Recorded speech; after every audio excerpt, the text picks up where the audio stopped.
Sveiki atvykę į rūkyklą. Šiandien rūkyklos seržanto apmąstymo turinys bus pateiktas kitaip negu įprastai. Vietoj teksto bus garso įrašas. Jūsų visų komentarai, pastebėjimai ir kritika yra labai laukiama, nes tik taip galėsime tobulinti šį formatą. O dabar, be didelių įžangų, pradėkime šiandienos temą. Šiandien pakalbėsime apie vieną iš rimtų kariuomenės bėdų. Apie vieną iš apčiuopiamų bei daugelį jaučiamų kariuomenės bėdų, kurią galime pakeisti labai lengvai bei greitai, neišnaudodami šimtų milijonų eurų. Realiai paėmus 5-7 milijonus eurų iš biudžeto, visa kariuomenės dalis, kuri tikrai eitų į mūšį, ir kartu didelį dalis kas pajėgų būtų aprūpinta reikiamomis priemonėmis. Pakalbėsime iš esmės apie ekipuotę, apie įrangą, apie požiūrį ir svarbiausia apie karių sveikatą. O jeigu taip konkrečiau, tai šnekėsime apie klausos apsaugos priemonės su klausos problemomis kariuomenėje. Savo tarnybos pradžioje, kaip ir daugelių jaunų žmonių, mano suvokimas apie klausos apsaugą buvo itin vangus. Žinote, kai aš augau, tai žiūrėdavome holivudinius baivykus per videkus iš kasečių, kur tuometiniai herojai kaip Van Damas, Stallone, Langrenas ir visi kiti, kurie šaudydavo bei gaudydavo be jokių ausinių, kamštukų ar kitokių apsaugos priemonių.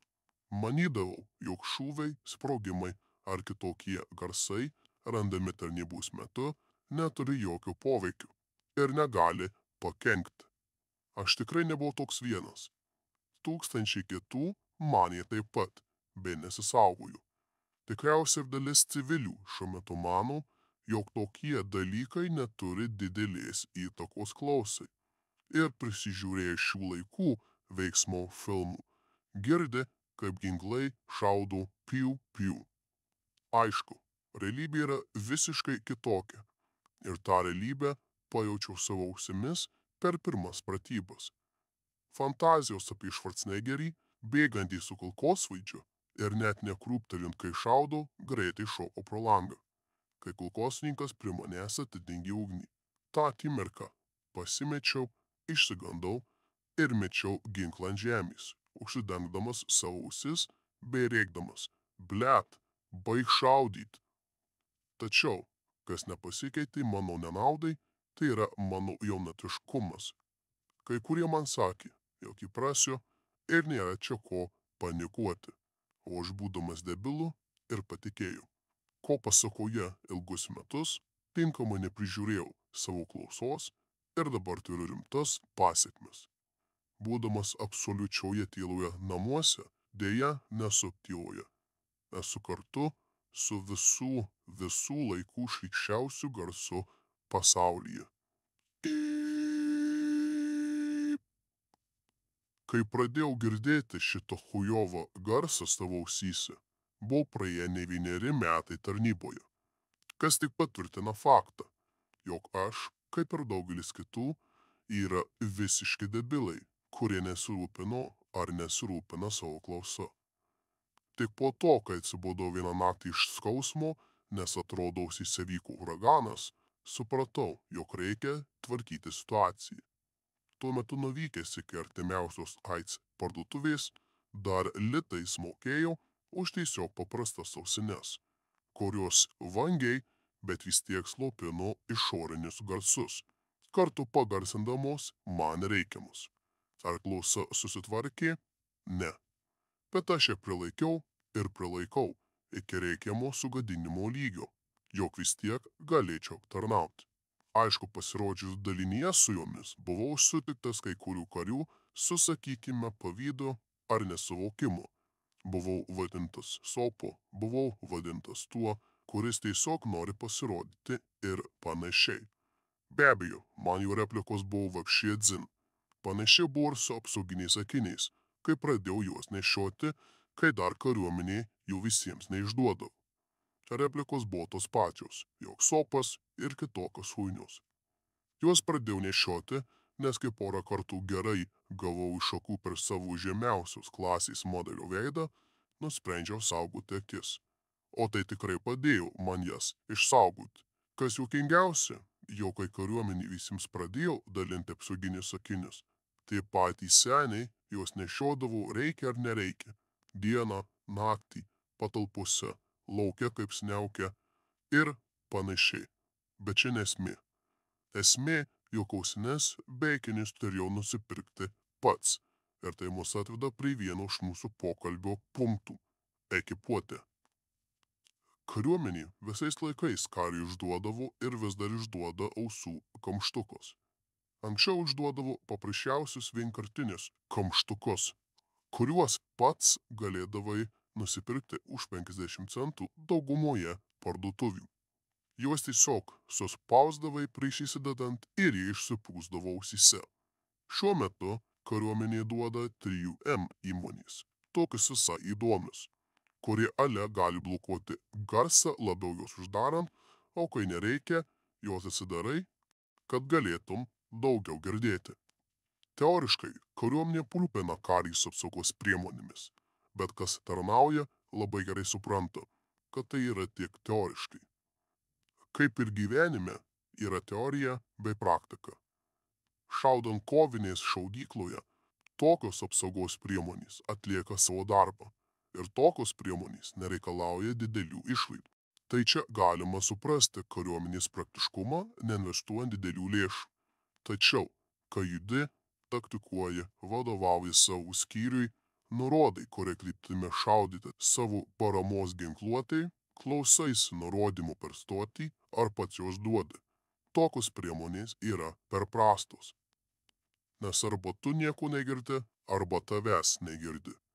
Taip pat tokios priemonės yra lengvai pametamos, o jeigu galvoji prasidėjus kontaktui ar šūviams greitai jas įsidėsi, tai dėja taip nebūna. Jas pamiršti, nes reikia milijoną kitokių veiksmų atlikti. Griūti į priedangą, klausyti nurodymų, atsišaudyti, judėti ar galų gale bėgti. O jeigu atsimeni, dažniausiai, kai jau išėsi kamštukus įsidėti, jų niekur nerandi. Yra buvę ir tokių atvejų, kai kariai juos įsideda taip giliai, jog reikia važiuoti į medpunktą, kad juos ištrauktų.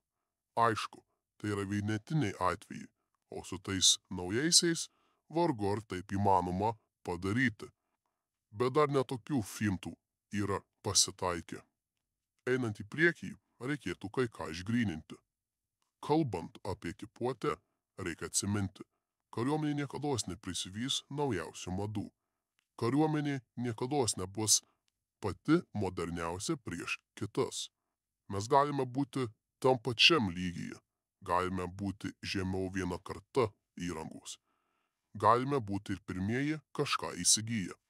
Bet kariuomenės ir ypatingai mūsų labai retais atvejais bus, kaip pasakyti, atsinaujinus iki pačio moderniausio lygio. Tačiau tai nėra pasiteisinimas, ypatingai kariuomeniai, kur yra tokio dydžio kaip mes. Bet kalbant specifiškiau apie klausos apsaugos problemą, mes praeiname dvi kryptis. Viena iš jų yra šalmai, o kita yra ausinės. Jeigu pereitume prie šalmų, tai mes vis dar kažkodėl neturime vieno tipo šalmų.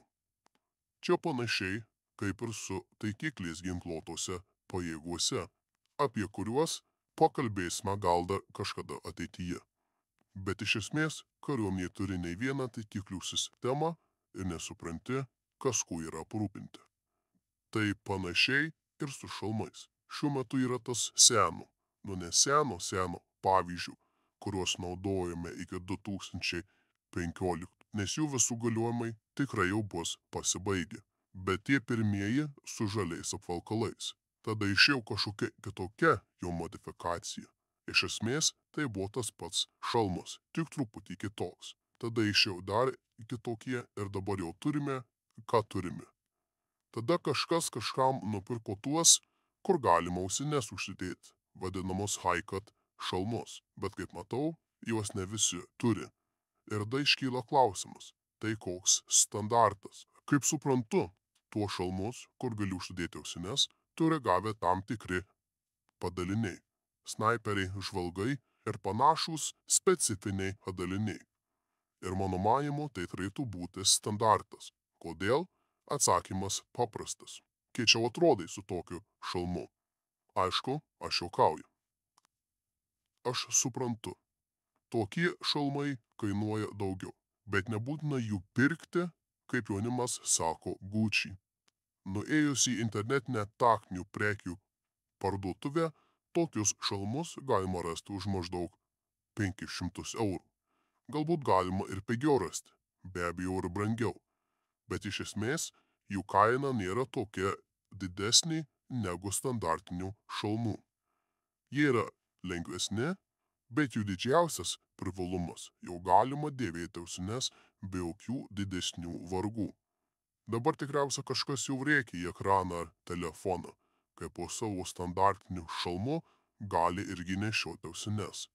Su kuo aš nesiginčiju, bet paklauskite savęs, ar jums tikrai patogu. Aš vis daug susiduriu su šia bėda, nes tinkamų šalmų dydžių atrodo, jog niekada nėra.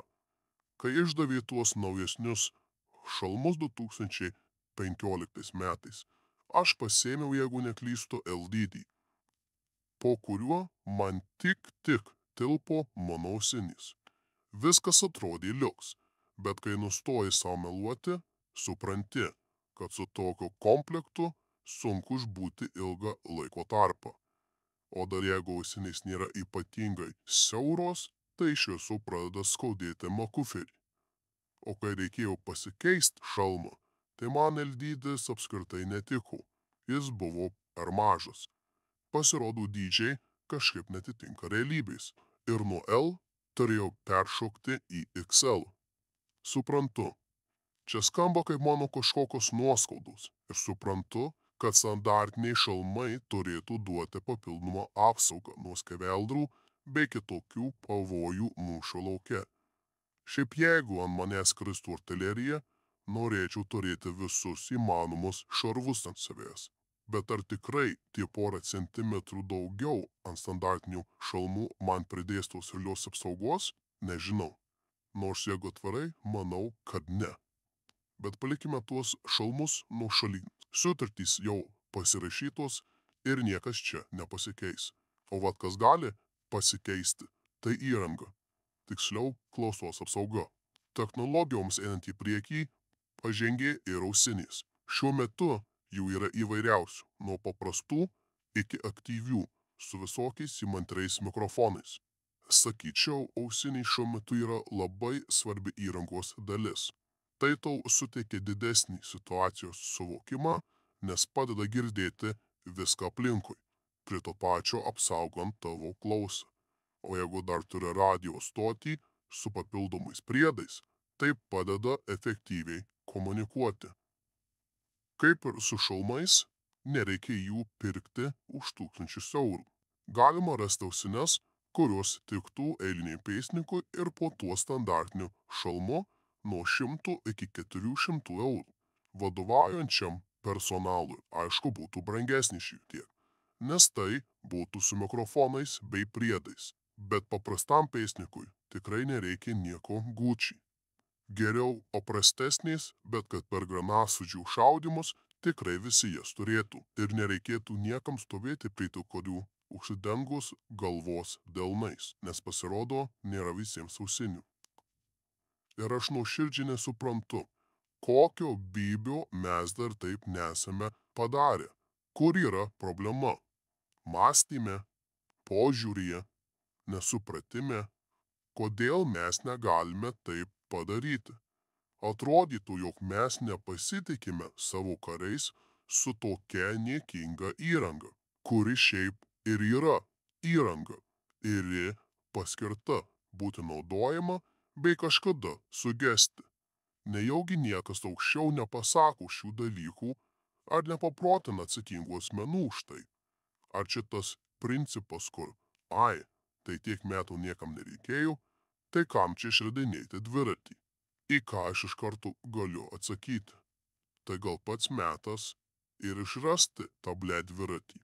O jeigu argumentas, kad turtingesnės valstybės taip nedaro, ar kaimynai mūsų taip nedaro, tai čia ne argumentas. Man pohui, kas ką daro kitur.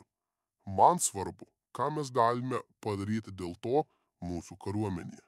Mes esame tiek pažengę technikos, ginkluotės bei įvairių sistemų įsigijime. Tai, manau, tikrai neturėtų kilti bėdų visus aprūpinti ausinėmis. Nes aš duosiu vieną paslaptį. Paprastam kariui jas turėti yra svarbu. Tai jam kelia motivaciją, norą bei užtikrinimą, jog jis tikrai yra svarbus.